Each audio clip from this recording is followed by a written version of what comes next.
India market invest মাইন্ডসেটে আপনাদের স্বাগত। যা চ্যানেল নতুন এসেছেন তাদের কোনো প্লিজ চ্যানেলটাকে সাবস্ক্রাইব করবেন, লাইক করবেন, বেল আইকনটা প্রেস করবেন, তার সাথে অল বাটনটা প্রেস করবেন, নোটিফিকেশন সঙ্গে সঙ্গে আপনাদের কাছে গিয়ে পৌঁছাবে। টিসিএস, টাটা কনসালটেন্সি সার্ভিস, কোম্পানিটাকে দেখলে দেখাবে দেখুন আজকের দিনে এই মার্কেটে এই কোম্পানিটা 5%-এর ওপরে, প্রায় 5.5% বা 5%-এর ওপরে কিন্তু একটা ভালো অফসাইড মুভমেন্ট দেখাচ্ছে।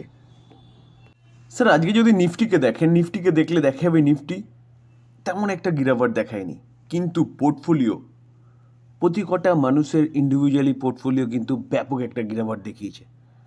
নিফটি আজকে ব্যাপক গিরাবাট দেখানোর পিছনে যদি কারণ বলেন, কারণ কিন্তু হচ্ছে টিসিএস। কেন বলছি? শুধু টিসিএস নয়, আইটি সেক্টরের প্রতি কটা কোম্পানি ভালো পারফরমেন্স দেখাচ্ছে আজকের দিনে। কারণটা কালকেই আমি ডিসকাশন করেছিলাম। কেন? কারণ টিসিএস Q3 রেজাল্ট ডিক্লেয়ার করেছে এবং রেজাল্ট ফাটাফাটি হয়েছে, এক্সপেকটেশনের থেকে ও কিন্তু ব্যাপক রেজাল্ট করেছে, যার জন্য এন্টায়ার আইটি সেক্টর, শুধু টিসিএস নয়। আমরা যদি ইনফোসিসকে দেখি, তাহলে ইনফোসিসকেও দেখলে দেখাবে দেখুন ইনফোসিস 3.5% মতন একটা ভালো অফসাইড মুভমেন্ট দেখাচ্ছে। উইপ্রোকে দেখলে দেখাবে উইপ্রো প্রায় 3% মতন কিন্তু একটা ভালো অফসাইড মুভমেন্ট এখনও পর্যন্ত দেখাচ্ছে। HCL টেকনোলজিকে দেখলে দেখা যাবে আজকের দিনে এই কোম্পানিটা 52 খাই মেরেছে। তো স্যার আইটি সেক্টরের প্রতি কটা কোম্পানি ভালো পারফরমেন্স দেখানোর পিছনে কারণ কিন্তু হচ্ছে টিসিএস। টিসিএস আমাদের ইন্ডিয়ান মার্কেটের number 1 company IT service provide করার মধ্যে। তো টিসিএস রেজাল্ট ভালো করেছে বলেই মার্কেটের কাছে এক্সপেকটেশন রয়েছে যে কি আইটি সেক্টরের প্রতি কটা কোম্পানি ভালো পারফরমেন্স দেখাতে পারে। তো এর জন্যে কিন্তু আইটি সেক্টর এতটা ভালো মুভমেন্ট দেখাচ্ছে। তো আইটি সেক্টর এতটা ভালো মুভমেন্ট দেখিয়েছে বলেই নিফটি কিন্তু বেশি পড়েনি। আর যদি আইটি যদি সাপোর্ট না দিত, তাহলে কিন্তু নিফটির মধ্যে ব্যাপক একটা ফল দেখা যেত। যেখানে sir small cap index, mid cap index 2% করে ডাউন সাইড মুভমেন্ট দেখাচ্ছে, সেখানে আইটি ইন্ডেক্সকে দেখতে পারবেন দেখুন স্যার 3%, 3.5% আপসাইড মুভমেন্ট দেখাচ্ছে। দেখানোর পিছনে কারণ কিন্তু টিসিএস। রেজাল্ট আউট হওয়ার সঙ্গে সঙ্গেই বিভিন্ন ব্রোকিং হাউসগুলোও কিন্তু এই কোম্পানিকে নিয়ে বুলিশ। দেখুন সিএলএসএ আপগ্রেড করেছে, আউট পারফরমেন্সের রেটিংয়ের কথা বলছে। সিএলএসএ টার্গেট কি দিচ্ছে? টার্গেট দিচ্ছে 4,546। স্যার নুভামা বাই রেটিং দিচ্ছে এবং তারা টার্গেট দিচ্ছে কত? 5,200। তো কারেন্ট মার্কেট প্রাইসে কিন্তু অনেকটা আপসাইড মুভমেন্টের কথা বলছে। তার পাশাপাশি মতিলাল ওসওয়াল তারা কিন্তু 5,000 টার্গেট দিচ্ছে। তো এই কোম্পানিটা কিন্তু আপনি রাডারে রাখতে পারেন লং টার্মের জন্যে বা সেফলি ইনভেস্টমেন্টের জন্য বেস্ট কোম্পানি, যেখানে রেজাল্ট যথেষ্ট ভালো করেছে। তো আইটি সেক্টরের প্রতি কটা কোম্পানি কিন্তু ভালো করতে পারে। রেজাল্টের সাথে সাথে কোম্পানিটা 10 টাকা করে ডিভিডেন্ড দিয়েছে, ইন্টারিম ডিভিডেন্ড, এবং তার সাথে 66 টাকা করে স্পেশাল ডিভিডেন্ড দিয়েছে। তো সব মিলিয়ে 76 টাকা ডিভিডেন্ড দিয়েছে, যেটার এক্সডেট কবে? 3 ফেব, অর্থাৎ 3 ফেবে কিন্তু এই অ্যামাউন্টটা আপনার ব্যাংকের অ্যাকাউন্টে হিট করবে। ডেল্টা ক্রপ, এই কোম্পানিটা গেমিং সেক্টরের একটা দিগ্গজ কোম্পানি ছিল, বা এখনও বলতে পারেন আছে, কিন্তু ভবিষ্যতে থাকবে কি না তার প্রতি সন্দেহ আছে। তবুও এই কোম্পানিটাকে নিয়ে কিন্তু একটা ভালো নিউজ পাওয়া যাচ্ছিলো, যেখানে আজকের দিনে এই কোম্পানিটার ডু অ্যান্ড ডাইয়ের লড়াই ছিল। কালকে আমি আপনাদের সাথে আলোচনা করেছিলাম, যেখানে এই কোম্পানিটার মার্কেট ক্যাপ 3,000 কারোর ছিল, সেখানে আজকে কিন্তু কিছুটা বেড়েছে। কেন বাড়ার পিছনে কারণ হচ্ছে কোম্পানিটা আজকে প্রায় 5%-এর কাছাকাছি একটা ভালো আফসাইড মুভমেন্ট দেখাচ্ছে। আফসাইড মুভমেন্ট দেখানোর পিছনে কারণ কি? কারণ সুপ্রিম কোর্ট, যেখানে এই কোম্পানিটার ওপর 2023-এর অক্টোবরে জিএসটি কাউন্সিলের মিটিংয়ের পরে 28% জিএসটি লাগু করা হয়েছিল, এবং শুধু এই কোম্পানি না, গেমিং ইন্ডাস্ট্রিতে প্রতি কটা কোম্পানির ওপরে, যেখানে রেট্রোস্পেক্টিভলি তাদের উপর চার্জ করা হয়েছিল। অর্থাৎ কোম্পানি জবের থেকে জিএসটি জবের থেকে এসছে, তবের থেকে এই কোম্পানিগুলোকে 28% হারে জিএসটি পে করতে হবে, তাদের ওপর চাপিয়ে দেওয়া হয়েছিল। যেখানে আমি কালকে দেখিয়েছিলাম যে 23,000 কারোর এই কোম্পানিটার ওপর জিএসটি চাপানো হয়েছিল, আর এই কোম্পানিটার অনলি ফর 3,000 কারোর হচ্ছে মার্কেট ক্যাপ।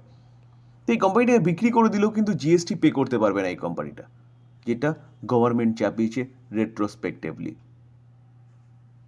তো আজকে আজকে সুপ্রিম কোর্টের রায়ের কথা ছিল। তো সুপ্রিম কোর্ট থেকে একটা ভালো রায় এসছে বলে তার জন্য কিন্তু কোম্পানিটা আজকে এতটা ভালো মুভমেন্ট দেখাচ্ছে। যদি মার্কেট ঠিকঠাক থাকতো, মার্কেটে এরকম ভয়ানক গিরাবাট না থাকতো, তাহলে এই কোম্পানিটা কিন্তু আরও ভালো মুভমেন্ট দেখাতো। দেখুন, এই আর্টিকেল দেখলে দেখা যাবে সুপ্রিম কোর্ট এসসি স্টে দিয়েছে GST show cause notice to online gaming companies. তো স্টে অর্ডার দিয়েছে সুপ্রিম কোর্ট। তো বলতে পারেন যে বিশাল একটা ফেভারে রায় দিয়েছে যে গেমিং কোম্পানিগুলোর ওপর, সেরকম ব্যাপার নয়, অনলি ফর নোটিশটার ওপর স্টে দিয়েছে। তো এখন টোটাল মামলা শুনানি হবে, তারপরে গিয়ে কিন্তু ফয়সালায় আসবে সুপ্রিম কোর্ট।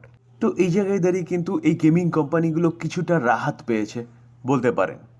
যদি সুপ্রিম কোর্ট এই কোম্পানিগুলোর ওপর রেট্রোস্পেক্টিভলি যে জিএসটির ব্যাপারটা সেটা যদি উঠিয়ে দেয়, এবং জবের থেকে জিএসটি লাগু হয়েছে, অর্থাৎ 2023 অক্টোবরে জিএসটি কাউন্সিলের মিটিংয়ে জবের থেকে এই কোম্পানিগুলোর ওপর 28% জিএসটি চার্জ করা শুরু হয়েছে, সেখান থেকে দিলে কিন্তু এই কোম্পানিগুলো বেঁচে যাবে।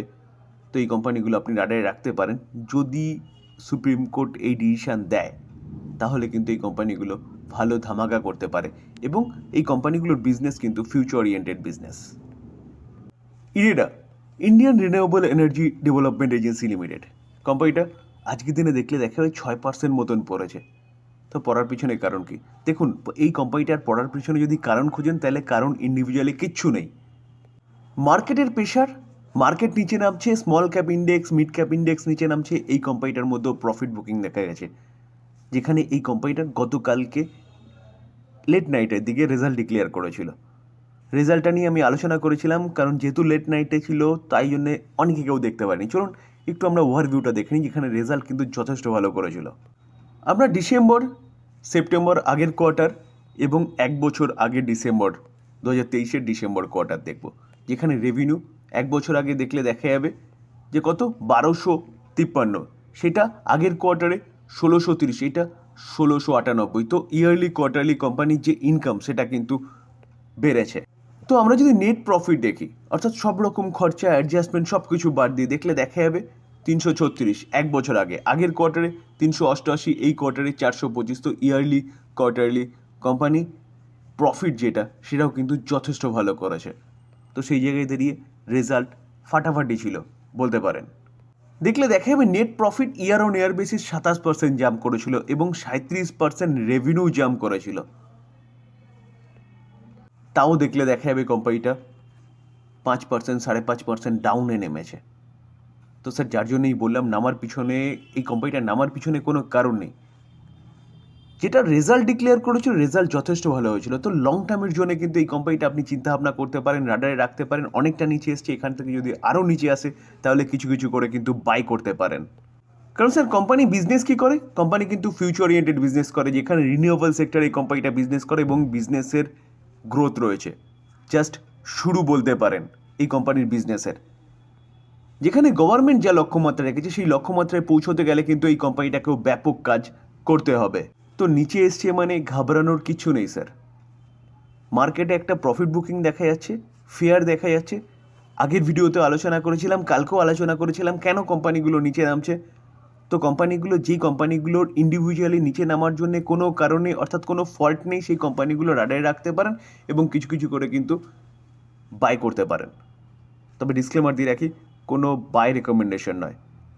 ভালো কোম্পানি, ভালো করছে, ভালো নিউজ পাওয়া যাচ্ছে, আলোচনা করছি, টোটালটাই লার্নিং পারপাস। বাই করবেন, নিজে ফার্দার অ্যানালাইসিস করবেন, বা আপনি আপনার ফাইন্যান্সিয়াল অ্যাডভাইজারের সাথে কথা বলে নিয়ে তারপর বাই করবেন, কারণ আপনার কষ্টের টাকা আপনি ইনভেস্টমেন্ট করবেন। থ্যাংক ইউ, ভালো থাকবেন।